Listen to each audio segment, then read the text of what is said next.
loan to Ukraine as part of a G7 package of $50 billion. This extraordinary revenue acceleration scheme will sustain Ukraine in the fight, all paid for by the profits from frozen Russian assets.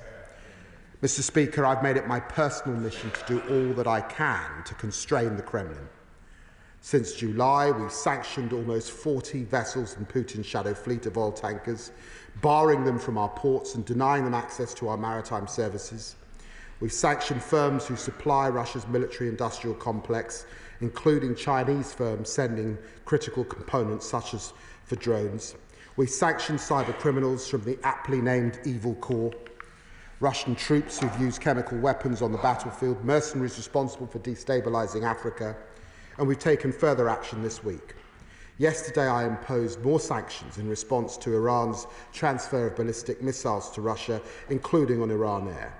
And today, I'm announcing measures against those monsters who have forcibly deported Ukrainian children for attempted indoctrination by the Kremlin. Mr. Speaker, I'm proud of all this government has done to support Ukraine, proud of the unity that this House has shown on this issue, proud that we have proven Britain will remain Ukraine's staunchest friend throughout this war and in the peace that follows. But we are always stronger when we work with others. So I'm also proud of what we've done to rally international support to Ukraine. I visited Ukraine with US Secretary of State Tony Blinken, the first such joint visit to any country for over a decade. I discussed Ukraine with the EU Foreign Affairs Council, the first appearance by a Foreign Secretary at a regular Council meeting since our EU exit. And yesterday, I chaired a meeting of the United Nations Security Council on Ukraine. And just this morning, I joined a meeting of close European allies to discuss how we bolster our support for Ukraine over the coming months. In all our discussions with allies and partners across the globe, we are stressing three fundamental truths about this war. First, Ukraine's cause is a just one. It is Putin who chose to invade a sovereign country which posed no threat to Russia. Putin who disregarded the UN Charter. Putin who's trying to turn back the clock to an age of empire building when might made right and ordinary people must suffer the consequences. And it's Putin and his allies who are recklessly escalating this war with Iranian ballistic missiles used to strike Ukrainian cities and North Korean troops sent to attack Ukrainian soldiers. So when we support Ukraine, we're not just aiding the fight for their freedom, we're also contributing to our fight for our freedom, the freedom of all states all over the world to choose their own destiny and future. The second truth, Putin's war is not in fact going that well. Russia is almost 1,000 days into a war it thought it would end in days, and we should never forget that.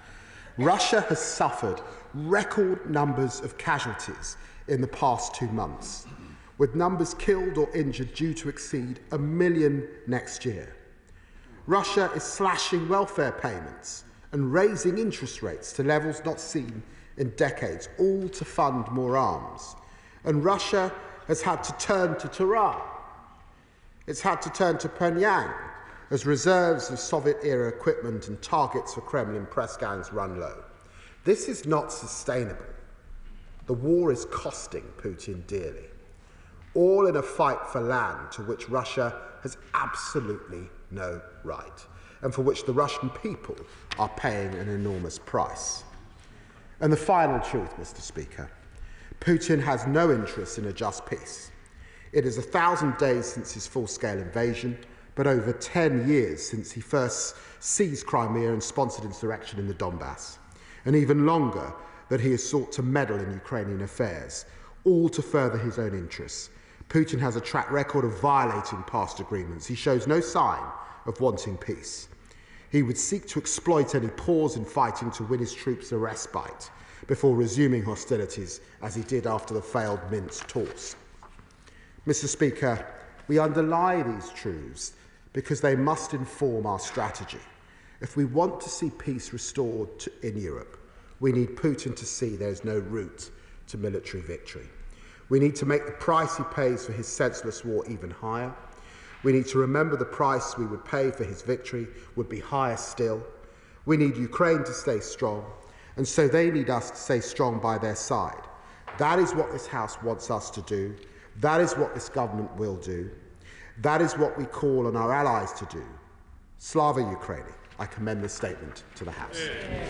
Shadow Foreign Secretary Dame Priti Patel. Mr. Speaker, I'm grateful to the Foreign Secretary for advance sight of his statement, and importantly to the government for making time to acknowledge and mark this absolutely tragic and terrible anniversary.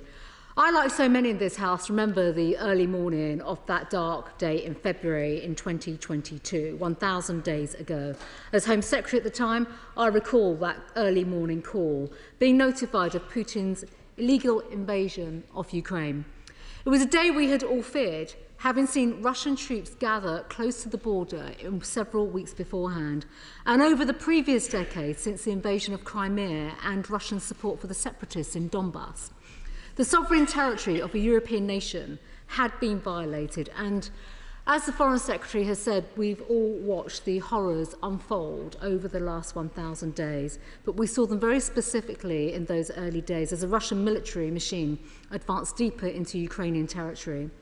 I pay tribute to the heroism, the courage, and the bravery of Ukrainian armed forces, and also to the people who have proudly defended their sovereign territory. Let us be in no doubt, Putin expected Ukraine to capitulate and for their government to fall. He thought that he could be an aggressive bully and bully his way into that territory. But the bravery of President Zelensky, and with that bravery they all stood tall. They fought on, and they are fighting every day, and at the cost of Russia and to Russia. It has been catastrophic. They're not just fighting for their country, they're fighting, Mr. Speaker, for their freedoms and our shared values of freedom, democracy, sovereignty and fundamental rights. And throughout that time, and before Russian troops crossed the border, I think we should be proud that this Parliament has stood shoulder to shoulder with our Ukrainian friends. And Mr. Speaker, you will also recall that in 2022, the entire government machinery mobilised to support Ukraine, and that cross-party support has to this day been pivotal. Right from the start of creating safer routes that enabled 20,000 plus Ukrainians to come to our country, from the work of the Ministry of Defence under Ben Wallace at the time, to being one of the first countries to provide and supply weapons and key capabilities to train Ukrainian troops in our own country, and to sign that security cooperation agreement that the Foreign Secretary has mentioned, to announce the multi-million and multi-billion funding package as well. And the then Prime Minister, Boris Johnson, flew the flag for Ukraine across the world, making that case, and also imposing sanctions on Russia, persuading others of their commitment to Ukraine and fighting that cause for freedom. We stand shoulder to shoulder with the government in every single effort, and the commitments have been solid, along with working with all our partners in that absolutely unstinting way. And Mr. Speaker, I also saw that devastation when I met Ukrainians on the Polish border fleeing the conflict. And I know so many members of this House have visited Ukraine and met families over the last 1,000 days. We've all been touched by those personal horror stories, the loss, the grief from people and children whose lives have been shattered, and our thoughts are with them. It's a sobering and stark reminder that while the modern world has delivered so much progress for humankind, and there are unreconstructed tyrants that are inflicting misery beyond comprehension with their contempt for human dignity, democracy and the rule of law. And we saw that so clearly over the weekend with those devastating waves of attacks that were unleashed by Putin. I do have a few questions for the Foreign Secretary off the back of his statement. On military support, will the Secretary of State confirm that we will continue to provide all the resources we can from our own stocks and work with our allies in NATO to ensure equivalent equipment is available for Ukraine if we do not progress with specific capabilities ourselves? NATO countries, as we know, are able to leverage a collective GDP 20 times greater than Russia and a combined defence inventory many times larger than the Kremlin's. So there is nothing inevitable about Russia's victory in this war, and I know the Defence Secretary is on the front bench today as well, and he'll have views on that. But I think we'd welcome some indication as to what steps the government will take to replenish our stocks. And does the Foreign Secretary, on behalf of the government, agrees that this shows why it's important that we have a clear pathway to spending 2.5% of GDP on defence by 2030? And beyond the provision of lethal aid and capability, can the Foreign Secretary give updates on his diplomatic activity and actions to further isolate Russia and address this influx of troops from North Korea? Exactly. On sanctions, we absolutely welcomed the announcements this week on those sanctions on Iran for supporting the Russian war effort, and we must pursue those with vigour. Also, with this, can we seek assurances that the government will continue to review the measures when it comes to people and entities within the scope of sanctions, so that we can absolutely do more to prosecute Russia's role in this conflict? And can the Foreign Secretary outline the approach that will be taken to engaging with the new US administration more widely with our allies to back Ukraine? It's vital that this House stands united, Mr. Speaker, and as we mark the 1,000 days of this war, we must ensure we continue to stand shoulder to shoulder on the side of freedom. Slava Ukraini. Foreign Secretary. Well, Mr. Speaker, this is my first opportunity to congratulate the Right Honourable Lady on taking up her post. We probably will disagree occasionally on a few things across the dispatch box, but I hope that we will never disagree on the support that we have to give to Ukraine, and her statement this afternoon underlies, I think, the unity of this House. And she's right to recall the mobilisation of the last government back in 2022. I'm glad she reminded the House of the way that British people have been prepared to open their homes in record numbers to so many Ukrainians, and for her leadership of the department during that time. And she's also right to raise our military industrial capacity. And can I assure her that in coming into office, my right honourable friend has made it his business to get underneath the bonnet of how we can procure, how we contract, how we ensure innovation. Of course, British support is also driving immense innovation in Ukraine, which both I and the Defence Secretary have been able to see close up. It's something like a blitz spirit, which is quite incredible. It's a whole nation effort, and working in partnership, that can also drive innovation in our own system. She raises, quite rightly, defence spending. She will know that there are still countries in Europe, and indeed beyond Europe, who are not spending the 2% that is necessary, and we urge them to do that. And successive US presidents, long before Donald Trump, have been raising that as an issue. And of course, it is our intention to get back to 2.5% of GDP. That's what it was when we left office, and we want to get back there. And I just remind her that in terms of military support, £7.8 billion this country's now committed to military support, and the Prime Minister has committed to provide £3 billion a year in military support for as long as it takes. She's right to raise the huge concerns about the DPRK. 10,000 North Korean troops are in Russia as we speak. This is a major escalation, and I have to say it has been noted deeply too in the Republic of Korea, because it links the Indo-Pacific to the Euro-Atlantic, which is a subject that, as she knows, our system has been concerned about for many, many years indeed, but this is a major escalation in relation to that. She's right also to raise sanctions. The UK has now sanctioned over 2,100 individuals and entities under the Russian sanctions regime. As I set out, the Russian shadow fleet I have gone after particularly. There is more to come. We will bear down heavily over the coming months and work with partners both in the United States and Europe to achieve that. And she will have read about my dinner with the Prime Minister and Donald Trump. We did discuss Ukraine, and he was seized of the important issues. Donald Trump is a winner, not a loser, and I'm sure he wants to ensure that the West is on the winning side. Chair of the Select Committee, Emily Thornbury. Thank you very much, Speaker. Mr. Speaker, members of my committee and I have been meeting large numbers of Europeans, our friends and neighbours, not just Ukrainians, but also last week we met the Foreign Minister from Estonia, who told us that it was only a few hundred kilometres from his country where North Koreans were fighting on European soil. Yesterday we met Moldovan members of Parliament who pointed out that Russian rockets had been in their airspace the night before.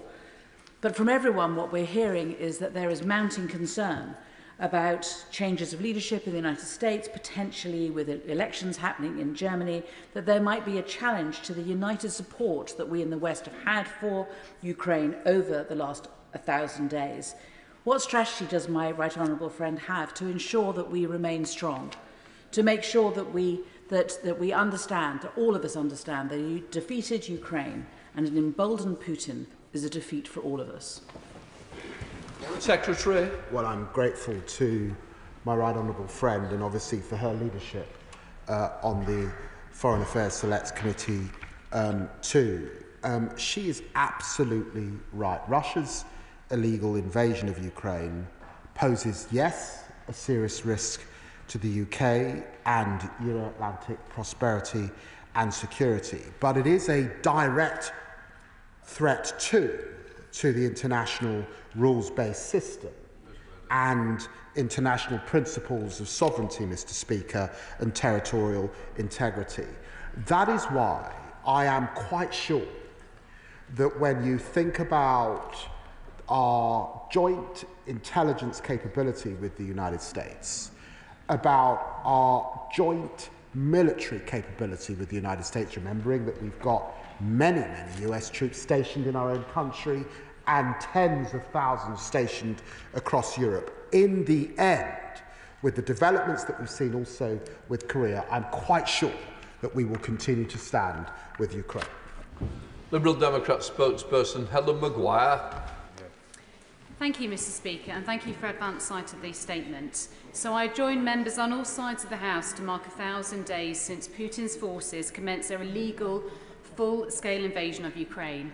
On behalf of the Liberal Democrats, I want to pay tribute to the brave people of Ukraine, to those fighting on the front line in defence of the democratic ideals which we share, to those fighting the nightly terror of Russian missiles and drones which continue their assault on innocent civilians, to all Ukrainians who've sought safety here in the UK. And I'm also hugely proud of British families who open their doors to Ukrainians in their moment of need. Just a few days ago, I visited the charity Surrey Stands with Ukraine in my constituency in Epsom and met with volunteers who are preparing winter survival kits which will be sent to help Ukrainian families who face a winter with limited power supplies at best. The work of communities like these up and down the country is inspirational. We've stood with Ukraine from the beginning and we stand with Ukraine now. And I'm afraid to say that 1,000 days on, Ukraine needs our support more than ever. Liberal Democrats welcome the US's decision on long-range missiles, and I hope the Foreign Secretary might be able to shed a little more light on the UK's stance. But we must go further. The clock is ticking. January the 20th will be the second inauguration of President Trump. So does the Foreign Secretary agree with me, with a wavering US, it is incumbent on the UK to lead within Europe now? Will the Foreign Secretary commit to bolstering support for our Ukrainian allies should it waver elsewhere? And will the government begin the process of seizing the Russian assets, the assets themselves, not just the interest, so that we can give Ukraine what is needed to liberate its territory and win the war? Let's lead the way. Let's liberate Ukraine. Slava Ukraini. Foreign Secretary. Madam Deputy Speaker, can I thank the Liberal Democrats for their continued support, and the Honourable Lady was right to evoke the huge volunteer spirit also across our country. I think of the thousands of people driving trucks to Ukraine, the faith groups, NGOs and others gathering heaters and goods and ensuring that they get to Ukraine, doing it month after month. They don't need encouragement. They just know, and sometimes it's off the news, but they know how important that endeavour is as well. And let me just say to her, this morning I was speaking to foreign ministers in a meeting from France, from Germany, from Poland, from Italy, from Spain. There is no sense of us wavering, there's no sense of us wavering in our support for Ukraine. If anything, there was a commitment to double down on that support. There was a determination to ensure that Ukraine is in the strongest possible position in 2025, and a renewed effort to ensure that we coordinate even better over the coming months particularly. Chair of the Defence Select Committee, Tamerjit Desi. Thank you very much, Madam Deputy Speaker. On this grim milestone of 1,000 days since the full-scale invasion by Russia, we mourn the deaths of the hundreds of thousands who've needlessly been killed and injured because of Putin's decision to invade a democratic nation. I met recently with the Ukrainian ambassador, General Zaluzny, and also separately with a delegation of Ukrainian MPs who are very, very grateful for our solidarity, but they also have some concerns. The government has rightly provided strong support to our allies, but after the escalatory deployment of North Korean troops on European soil and the constant bombardment of Ukrainian communities by Putin, what conversations has my right honourable friend, the Foreign Secretary, had with the Prime Minister and the Secretary of State for Defence about lifting restrictions of the long-range Storm Shadow missiles for their usage by Ukraine? Well, Madam Deputy Speaker, this is my first opportunity to congratulate my good friend on becoming chair of the Defence Select Committee. He asks a question that's in the news at this time, and obviously we continue to discuss with Ukraine and international partners how best to support them going into winter. But I know he will understand that I have nothing new to say on this, because I'm not going to get into operational decisions that would be a gift, frankly, to Putin. We've gifted military aid to support Ukraine's right to self-defense against Russia's illegal attacks in accordance, as he would expect, with international humanitarian law. Previous Chair of the Foreign Affairs Select Committee, Alicia Kearns. Thank you, Madam Deputy Speaker. It is 1,000 days when Ukraine has been fighting for Europe's freedom, but it is over 3,900 days that Ukraine has been under attack and under invasion. 3,900 days of bravery, of terror and of loss. I would like to pay tribute to the Honourable Lady on the Shadow Front Bench for all she did to create the Homes for Ukraine programme when many thought it an impossible thing to do. Consistently, though, Ukraine has been underestimated and Russia overestimated, militarily, economically and beyond. We all know here that personalities matter, and as the Foreign Secretary said, we know that Trump likes winners. The US government, the new US government's leader, Trump, needs to see success and victory for Ukraine as a personal victory for him. So what is the Foreign Secretary doing to make sure that Trump sees it in those terms and no other? Foreign Secretary. Well, I'm grateful to the Honourable Lady for her work previously on the Foreign Affairs Select Committee, and we were able to work together quite well when I was in my shadow opposition role. She's right to say we've actually got a job to do now. One American president at a time is the mantra. We've got another 8 weeks, and Ukraine is going into a winter. And it may well be a bitter winter. And the good news is that we are now getting the money out the door. Where there's been gaps between pledging and getting the kit and the equipment into Ukraine, there's a doubling down across Europe in the international G7 partners to ensure that the kit gets there, and that puts Ukraine in a strong position into 2025. I am confident that on January the 20th, Ukraine will be in an even stronger position then than it is today because of that combined Allied effort, and absolutely with the United Kingdom because of the work of the Defence Secretary, the Prime Minister and myself to ensure that we are its strongest partner and that we are doing everything we can to support it militarily, economically and humanitarianly. Five bets. Madam Deputy Speaker, could I thank my right honourable friend for his statement, and indeed thank him and our right honourable friend, the Defence Secretary, for the joint leadership they have shown on this matter. The key issue, as far as I can see, is the shipment of oil. Oil is the lifeblood for Putin, and financing his illegal activities, and sanctions are the way that we've got to stop that. Could my right honourable friend therefore give an assurance that there are now no British individuals or companies engaged in the illegal shipment of oil or its financing? And if he can't give that assurance today, what further action is he going to take so he can come to the House in the relatively near future and give such an assurance? Well, I'm very grateful to my honourable friend for his question, and it allows me to say that sanctions have deprived Russia of over $400 billion since February 2022, and that's equivalent to 4 more years of funding for the invasion. But he is also right that there is a shadow fleet. Over the last few months, I have issued more sanctions on those behind that shadow fleet, and he's right also to single in on the enablers, and the enablers that might exist within our own country. Trust me, I keep this under close scrutiny. There is more to come, I suspect, over the coming days. He's absolutely right to make it crystal clear that we cannot have UK businesses, enterprising individuals supporting Ukraine, supporting Russia in their war effort.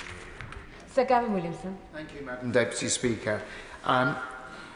I'd like to welcome the statement from the Foreign Secretary, but I would like to push him on the issue that was highlighted by the Chairman of the Defence Select Committee.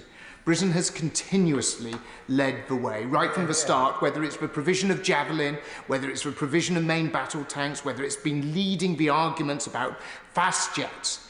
And reading the newspapers, I would have believed that the Foreign Secretary had been leading the way in pushing for Storm Shadow to be used in Russia.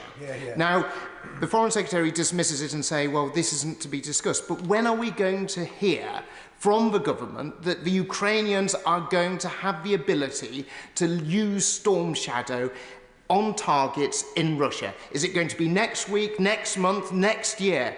Because the Americans are shaming us. We shouldn't be shamed. We should be leading. Secretary. Well, look, I understand the strength of feeling that the right honourable gentleman is demonstrating in the House, and why, as a backbencher, he's doubling down on this issue. What I think he'll see from this government is actually we have led and continue to lead in those debates right across our allies. But he will also understand that we do need communication discipline on these issues. That is what we see with our opponents in Russia, in the DPRK and in Iran, and therefore I lament a little some of the debate that we read across the newspapers. You're not going to get those sorts of leaks or suggestions from me at the dispatch box. Alex Sobel. Thank you. As Chair of the Ukraine Group in Parliament, I'd first of all like to thank the Foreign Secretary and the Defence Secretary for all their staunch work in support of Ukraine. We've seen a lot of talk about escalation. Last week, we had a group of Ukrainian MPs in Parliament talking about the continued and escalating attacks on the country, particularly on the city of Kharkiv, the city of 2 million people. Today, we've got a Moldovan group in talking about an attempt by Russia using dirty cash brought from suitcases from Moscow to buy their elections. We're seeing a hybrid war against the whole of Europe, including ourselves, the United Kingdom. The threats of escalation by the Kremlin are happening, irrespective of the action of the United Kingdom or any other country. North Korean troops are in Ukraine now, fighting on European soil. I want the Foreign Secretary to reassure me that whatever the threats from the Kremlin, our support will be unstinting, and we will not stand back from supporting Ukraine's right to self-determination. Secretary. Well, can I thank my honourable friend for all that he is doing on the all-party group on Ukraine and to champion their cause in this Parliament and beyond this place, for the visits that he's made and the updates that he's been able to give me over the last few years. He raises a number of issues, and I want to assure him that we are alongside him and we continue to be alongside the Ukrainian people. But he does raise one issue, Madam Deputy Speaker, which I think is important, that hasn't come up so far. And it's, of course, the malign activity of Russia and the hybrid threats that they're engaged in right across the region. And one country, particularly Moldova, is on the front line of Russian hybrid threats. And the interference in their elections has been entirely unacceptable. And we stand in solidarity with them, and we will continue to support them against the threats to journalists, the disinformation, and the other extreme examples that they're receiving at this time from the Russian regime. Stephen Gethin. Deputy Speaker, I'd like to thank the Foreign Secretary for his statement and also the acknowledgement that this war has not just been going on for 1,000 days, but for over a decade, with Ukrainians fighting for our freedom as well as fighting for their own country's independence, and put on record my party's support for the action that we're taking so far. And I'd particularly like to put on support for the Ukrainians. But can he answer me a number of questions? On drones technology, we're seeing delays in releasing some of the licences. Can he speak to his colleagues in the Department for Business around that? Can we get some more in-country cooperation, given how far advanced the Ukrainians' technology is? On the Russian Federation being able to strike Ukraine with impunity, does he agree with me we can no longer allow that to continue? And finally, there are $300 billion worth of Russian assets that they have forfeited. Will he at least make a commitment to look into releasing those so we can fund Ukraine properly? Slava Ukraina. Foreign Secretary. Madam Deputy Speaker, that was a number of questions on the licence issue, which he does raise and which I've also seen in the papers. Can I assure him we've looked at this thoroughly? There's no sense of holding anything up. We've got the most robust export licensing regime in the world. We stand by that export licensing regime. It was actually put in place by the last government, but there is no sense at all of it holding things up unnecessarily. He's right to raise the issue of technology, and actually that's precisely why, particularly in terms of drone technology, that we are able, and Ukraine is able, with precision technology, to target those Russian attacks particularly. And can I reassure him that we will continue to lead on the question of seized and Russian assets, and I intend to redouble my efforts with allies who are not as advanced as we are on this issue across the coming months. Matt Warder. Thank you, Madam Deputy Speaker, and may I welcome the Foreign Secretary's statement. I'm delighted to hear more of the details that he outlined today. Could he provide a little more detail also on the discussions with our friends and allies across the West? And also, could he reassure residents within Britain about the part they can play? He spoke very eloquently about that, and indeed my own local Ukrainian community centre has played a very important role in our area. Well, thank you. I thank my honourable friend for that question. I'd want to say to the British people that they should take heart that this Parliament is speaking with one voice, and they should take heart that actually, if we can get through 2025 and this country has done all it can to ensure that militarily and economically Ukraine can get through 2025, and we've pushed and nudged our allies to ensure that we're in that place, then things get a hell of a lot tougher for our Russian opponents. And therefore, I think in thinking about that winter, all that they have been doing to send equipment over to Ukraine where they can, to support Ukrainians in this country. It is tough for Ukrainians at this time in Ukraine. There are still people leaving the country for obvious reasons. All that effort is not in vain. It's hugely, hugely important, and I'm hugely, hugely grateful. Andrew Morrison. Thank you, Madam Deputy Speaker. Despite the Foreign Secretary's congratulatory assessment, the fact remains that Russia is running rings around Western sanctions and that it is using black and grey fleets to threaten the global maritime order. I've heard nothing from the Foreign Secretary about what he intends to do about that. Could he enlighten us? Foreign Secretary. I don't take issue that there are still gaps, there are still holes, and Putin has been very clever in attempting to get round those sanctions that I put in place. But on the 17th of October, we sanctioned a further 18 oil tankers in the Russian Shadow Fleet, bringing the total number to 43. And in the margins of the EPC summit in Berlin, we led the call to action on tackling the Shadow Fleet, which has now been endorsed by 46 countries in the European Union. So the suggestion that we're doing nothing does not hold. And on circumvention, of course, we'll continue to address circumvention, and this includes highlighting the circumvention risks to partners such as Kazakhstan, Uzbekistan, Turkey, the United Emirates, and supporting their efforts to continue to tackle this problem. Madam Speaker, can I welcome the statement from the Foreign Secretary, and will he join me in paying tribute to the Huddersfield Ukrainian Club, who continue to support families who have had to flee Ukraine, including many children? It's really important, probably more now than ever, that we work closely with European allies. So can he set out how he will strengthen that cooperation? And as Ukraine faces a very long and challenging winter, how will we help Ukraine cope with the relentless attacks on its energy infrastructure? Secretary.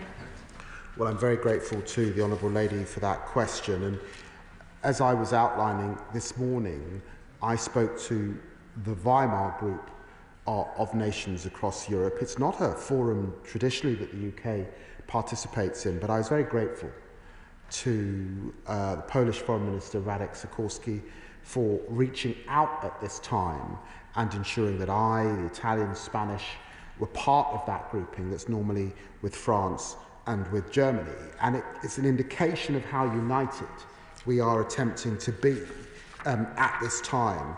She rightly raises the big issues around energy and energy over this next period.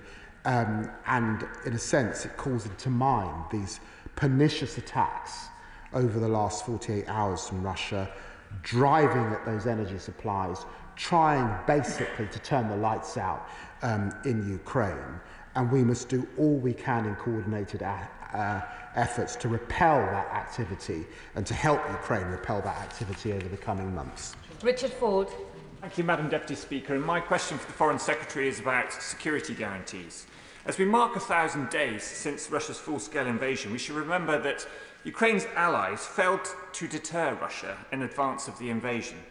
I do understand why a country at war cannot be admitted to NATO, but we must not ever again offer some meaningless paper pledge that was the Budapest Memorandum.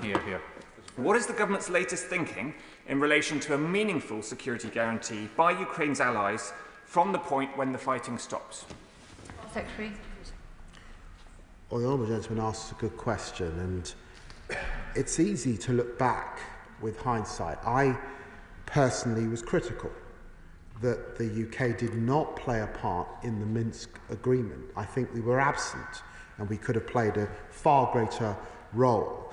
Our belief is that Ukraine's rightful place is in NATO, and allies agreed at Washington that there is to be an irreversible path to full Euro-Atlantic integration, including NATO membership, and that is the right thing.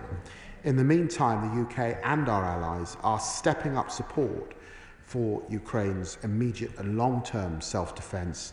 And of course, he's right. We must ensure, and this war will end one day, we must ensure that it cannot continue again or start again, and that will mean very serious security guarantees for Ukraine. Sam Colling. Thank you very much, Madam Deputy Speaker, and may I thank the Foreign Secretary and members across the House for the very strong cross-party support for Ukraine that has been shown over recent years and no doubt will continue to be shown. On Saturday, I had the privilege of attending an annual art exhibition run by an organisation called Helping Our Ukrainian Friends in northwest Cambridgeshire. And it's a small organisation from a number of rural villages, but they've been able to raise over £300,000 in financial support for Ukraine, as well as over 100 tonnes of humanitarian aid, which they've delivered over the course of 20 trips. Will the Foreign Secretary join me in congratulating this group and thanking people across our country who've made personal efforts to support Ukraine? Foreign Secretary.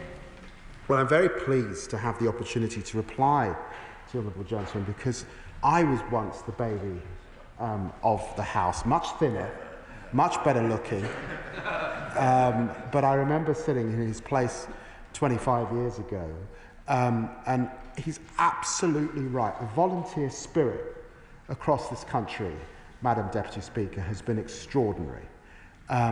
People making so many missions to Ukraine, facing danger, going into Poland to support on the borders. It's quite incredible, and of course, I congratulate all those in his constituency for the work that they have done. Sir Bernard Jenkins. Thank you, Madam Deputy Speaker. Can I thank the Foreign Secretary for his statement, but I can't hide my disappointment that he's got nothing to say about freeing the hands of the Ukrainians to use our long-range missiles. How can he lament the attacks on Ukrainian infrastructure when he won't allow the Ukrainians to use our weapons to strike back and retaliate? He says all the time, we're doing all we can, but we're not. We're now foot dragging. We used to lead, now the Americans are in the lead. Can I invite him to change the paradigm of this war and lead from the front by setting an example, as my right honourable friend, the former Defence Secretary, described, as we did in the past? Otherwise, he's foot dragging, not leading. Foreign Secretary. I'm not foot dragging, Secretary, by the right honourable gentleman. We are leading, but we must be careful not to discuss in details these plans across this House. We mustn't abuse, and I say this very gently, we mustn't abuse the fact that this is a democratic chamber that Putin and others pore over. Trust me, we are leading in that debate. We want to put Ukraine in the strongest possible position. I was discussing this with the Ukrainian Foreign Minister just yesterday in New York. I will meet with the Ukrainian ambassador after this. We will ensure that they are in the strongest possible position. Joe Powell. Thank you, Madam Deputy Speaker. Can I thank my right honourable friend for his personal and relentless leadership on sanctions against those aiding and abetting Russia's illegal invasion. I'm sure my right honourable friend will agree it's vital they're well enforced. So can I ask him whether in his review he would also include the credible allegations of sanctions evasion via Hong Kong, and closer to home, if he could do his utmost to end the continued delay to the release of the £2.5 billion from the sale of Chelsea Football Club that remains untapped at a time when the humanitarian need is so high. Foreign Secretary.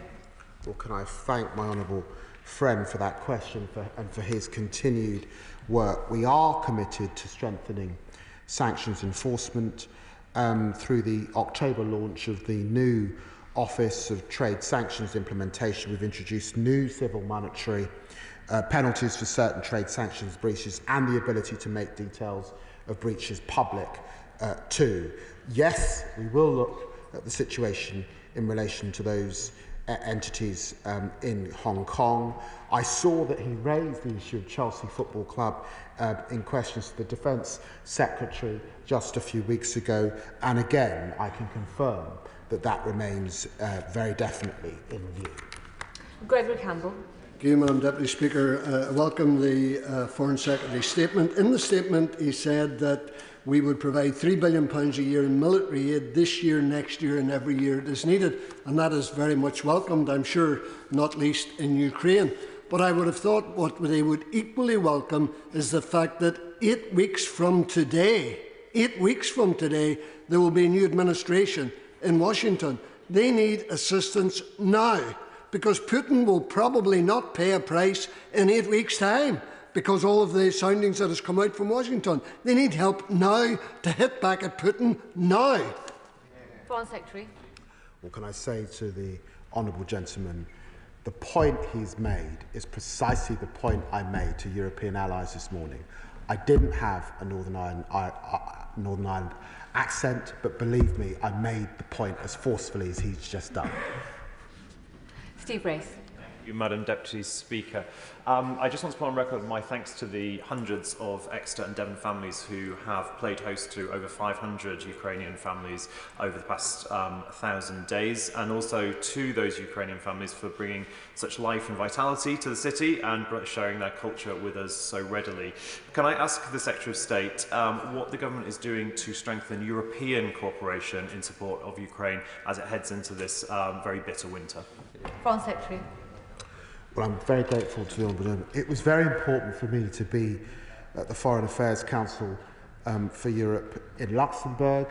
It was important for me to go back. The meeting I was in this morning was also important, and the first time for a UK Foreign Secretary. We're serious about that reset with the European Union and our European partners. This is a time for more multilateralism, not less. Vicky Slade. Thank you, Madam Deputy Speaker. I refer you to my register of interests. I host a Ukrainian refugee in my home, alongside many other residents of Mid Dorset and North Poole, and I want to publicly thank them for opening up their homes and for the contribution made by those families that are joining them. They were telling me this weekend, over a cup of tea, that they're really afraid that they are never going to be able to go back home. And they are terrified for their parents and grandparents who are stuck in a living hell in Kherson. They do not think they will ever leave, and they think they will be forever living under occupation. What assurance can the Foreign Secretary give to those people who are living here that we will extend their visas for as long as they're needed, and that if necessary, we will allow their families to travel to join them? Foreign Secretary. Well, thank you to the Honourable Lady for all that she is doing and for championing these issues. The United Kingdom is preparing to sign a 100-year partnership with Ukraine. That is the nature and the depth of the relationship we are setting out with the Ukrainians over the years to come. And that partnership, that support, that standing with them will survive all parliamentarians, even the baby of the House currently in this chamber today. And that is the reassurance. This is a great country. It's a great privilege to stand at this dispatch box as Foreign Secretary. You wear that aware that others have stood here and stood up to tyranny. We will continue to do that, and you must reassure them that they will prevail. Final question, Iqbal Mohammed. Thank you, Madam Deputy Speaker. I welcome the statement from the Foreign Secretary. I'm sure the House will agree with me that 1,000 days of a full-scale war are 1,000 days too many, and my condolences and thoughts are with all the innocent civilians on both sides, tragically killed or affected by the conflict and who did not ask for war. Notwithstanding Ukraine's right to full self-defence, can the Foreign Secretary confirm to the House that the UK military aid provided to date has not and will not be used against civilians or civilian infrastructure? And will he assure the House that any decision on permitting the use of Storm Shadow missiles will ensure the safety of civilians and be in compliance with international law? Well, this is the second or third occasion on which I've been able to answer the question from the Honourable Gentleman, and he has a humility and a gentleness in his manner that I'm sure will serve him well in this House. Can I reassure him that all that we do in this country is always in compliance with international humanitarian law. The modern architects of this country on both sides of the House gave us the rules-based system. We are one of the champions of it across the world, and so we will always behave in accordance with international humanitarian law. So that concludes the statements. Colleagues leave the chamber quietly and quickly.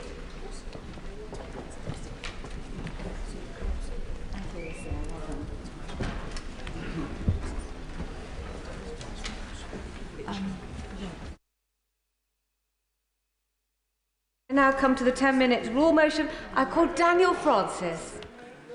Thank you, Madam Deputy Speaker. I beg to move that leave be given to introduce a bill to make provision for the accessibility of air travel for disabled passengers. I'm seeking to introduce legislation to create stricter regulations for airports and airlines to ensure they can facilitate the smooth journey of disabled passengers to enter the airport, navigate security, board the aircraft and have a safe journey before disembarking at their destination. The bill also aims to grant the Civil Aviation Authority, the CAA, greater powers to fine airports and airlines for not complying with regulations to accommodate disabled passengers, to provide adequate compensation to them and to promote further accessibility in future development in the aviation industry. Accessibility in air travel is not just a matter of convenience, it's a matter of rights, dignity and equality.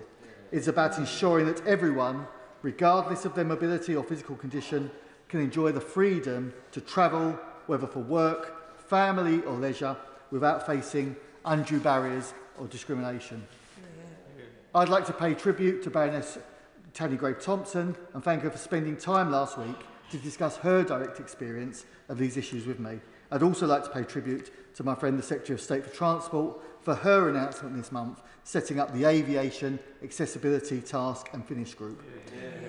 The group, to be chaired by Baroness Grave-Thompson, will report back next summer and is dedicated to examining the current legislation and providing a report examining how to break down barriers, making air travel better and more accessible for disabled passengers. My bill aims to assist with implementing any recommendations, but also to address issues which are already known relating to fines and compensation. I'd like to place on record my thanks to Sophie Morgan, Christopher Wood and their colleagues at the Rights on Flights campaign for their work to raise awareness of these issues. Their group has campaigned admirably since its creation in 2023 on accessibility in air travel. My bill takes into account their work in designing a proposed Assisted Air Travel Act, recommending extending the accessibility and rights of air travel for disabled people. I'm grateful for their continued support in the creation of my 10-minute rule bill. All too often, we all hear stories and see videos of wheelchair users being forced to crawl through or off an airplane due to a lack of equipment, knowledge and space on board. I'm grateful to Frank Gardner, who, like Sophie Morgan and Baroness Grave-Thompson, has highlighted these issues and their own experiences. And these experiences are sadly also shared by blind and sight-impaired passengers. Research conducted last year by Which showed that the most inaccessible or challenging acts of air travel are navigating the airport, arranging assistance to board and disembark the plane, and getting to and from the airport. The issues of accessibility can occur at check-in desks and security, along with a lack of clear signage and inefficient procedures. Once passengers have boarded the plane, the issues begin to manifest tenfold for disabled passengers. The current design of many aircraft does not meet the needs of disabled passengers. There is often inadequate space for wheelchair users to navigate the cabin, and the facilities available on board, such as accessible bathrooms, are limited or non-existent on many flights. However, while airlines may offer assistance to board and disembark, the quality and availability of this assistance can vary drastically from one airline to another, and there is little, if any, regulation. Making airports legally liable for the bad treatment and discriminatory practices against disabled passengers would give consumers the ability to sue airlines for disability discrimination. Many air carriers do not provide the space or the safety requirements for a passenger to fly in their own wheelchair. And to facilitate this, wheelchair blocks should be included to allow wheelchair users to safely remain in their chairs throughout the flight. Many of these changes will be an ongoing development in new aircraft and should also feature wider aisles, larger accessible bathrooms and priority seating for those requiring special assistance. I accept a number of leaders in the field are working to design a new range of airlines that will redesign aircraft to make this part of the journey experience easier. For those that are able to get on a plane in the first place, they're often left with the worry of their wheelchair being damaged in transit or from a lack of knowledge by airport staff. It's therefore paramount that a single set of rules and regulations are applied to all airlines to promote better knowledge among airport and airline staff to minimise the risk of damages to wheelchair and mobility scooters. Once a passenger has reached their destination, their need to quickly access and use their mobility equipment is paramount and is further hindered by any damage sustained. There must therefore be measures in place to ensure that air carriers and airport managing bodies have the means available to securely transfer and stow mobility aids and avoid all forms of hand carrying of power wheelchairs and other large mobility aids to minimise the risk of damage and the risk of injury to staff. This also requires the need for further training for airport and airline staff on how to assist disabled travellers from the airport to on board the plane. Training must also be provided to staff on how to manoeuvre disabled passengers and the mobility equipment in an emergency. There needs to be more consistency in the accessibility services provided by airlines and airports. Too often, the quality of service can vary from one airport or airline to another, and this inconsistency leads to confusion and delays for passengers. We need clearer, standardised protocols that can be relied upon by all. The CAA is responsible for the regulation of aviation safety in the UK, but as it currently stands, the CAA is inhibited without the power to fine airlines. Instead, they must rely on taking businesses to court to force them to uphold passenger rights. It's therefore imperative that a suitable compensation and penalty charge scheme is introduced with new legal rights for complaint handling, reporting and enforcement procedures. This would include plans for the CAA to be able to issue financial penalties to airlines that fail in their obligations to disabled travellers. It would ensure the CAA has legal powers to fine airlines and other actors in the air travel sector if they fail to look after disabled passengers and their mobility devices, whether the harm is due to damage or neglect. This would help create an equal basis in air travel for disabled people. Airlines and airports typically have their own claims procedure to follow, leading to a lack of cohesion and often more confusion and difficulty for consumers to navigate the process. The combined outcome can lead many consumers to not claim for their owed compensation. In November 2024, the CAA's independent panel recommended new consumer enforcement powers and reformed alternative dispute resolution schemes. Without the needed enforcement powers, consumers face lengthy waits to receive assistance and are often misinformed about their rights, and the CAA do not have the powers to investigate concerns. Currently, the amount of compensation available through these complex rules may be limited to around £1,300, while many wheelchairs could be worth 6 or 7 times this amount. The issue is exacerbated by the fact that while airports should be responsible for providing a temporary alternative while the wheelchair or mobility aid is repaired or replaced, this does not have to be on a like-for-like basis. As the parent of a wheelchair user, I fully appreciate the issues outlined by campaigners, and like others, my family have taken the decision for many years that flying would simply be too much hassle, and the distress of a damaged or lost wheelchair at the end of a flight is too upsetting to consider. Every person should have the right to use an airplane for leisure, family or work purposes. However, the current facilities of airports and airlines and the lack of powers of the CAA is prohibiting disabled passengers from accessing aviation travel. My bill would be applicable to all carriers, domestic and foreign, undertaking flights within, from and to the airspace of the UK, as well as all airports within the UK. The bill's provisions would extend to tour operators, ground handlers, service providers and all stakeholders, along with their subcontractors involved in providing goods and services to disabled people, travelling within or through the United Kingdom. In conclusion, the Aviation Accessibility Bill would make the necessary changes to the law to ensure airports and airlines are better able to provide facilities for disabled